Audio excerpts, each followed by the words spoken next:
We have this part right, that if there are a daughter and a son, the daughter will take the half of what the son will take from what their father left after he passed away. Why? For the reason that we mentioned before in the first episode. I told you there is a second reason. So many women got happy and excited, and yay, the man should spend all his money on us, and we don't need to spend our money even on our needs or on what we want, right? But this is not fair somehow. So to make the scale balance, okay, and God wanted to make it fair and to make the scale balance, while she doesn't need to spend anything from her own money and she can keep them. With that, she has a part from inheritance. But just to make it justice, he said your brother will take more than you, because at the end he will spend them on you as a woman, if he's following the right Islam. Got it? So at the end, the circle, all the money goes back to the women, because he needs to spend them on her as a daughter, as a wife, as a sister if she's not married, as a mother. He is responsible to spend his money on their needs and on what they want, even if they have money, while she has a part also from the inheritance. So to make it fair, their part as sister and brother less than the brother part. But that doesn't mean it's general rule that the woman inheritance is the half of what the man have. Always, it's not always like that. So if she's a wife, she has a different part. If she's a mother, she has a different part.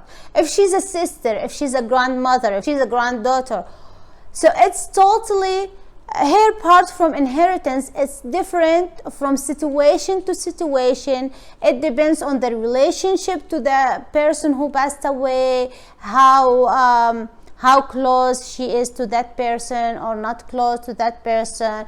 Also, it depends on how many members in the family needs to share what the person who passed away left. So in some cases the woman will take more than the man, and in some other cases it will take half 50-50.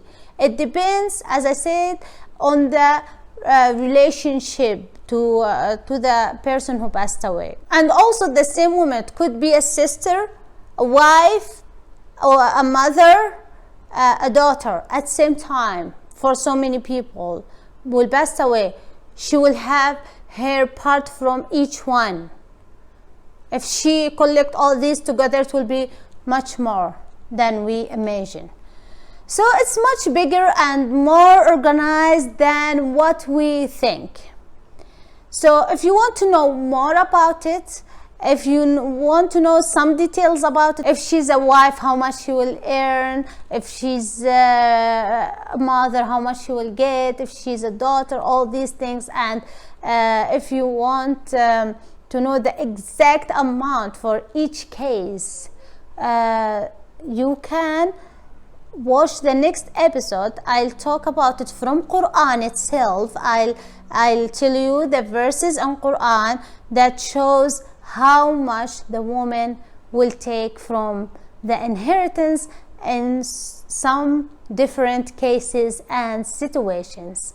And at the end, you should know that the inheritance in Islam is a huge science for us, and we have specialists on that, because it's totally, sometimes it's totally confusing, and it could confuse some people on how many members in the family, how many kids they have, if he has a wife and the mother, or if he has just a wife but not mother. All these things, is a lot of branches, a lot of confusing stuff. So that's why in Islam we have specialists just on inheritance and how they give everyone the right part under the fair and justice of Islam. Surah An-Nisa, which is chapter 4, it means it's called a chapter of women. It has most of the details about the inheritance for women. If you want more details, you can read it. And I also, as I said, share some verses next episode, inshallah, to know more about it.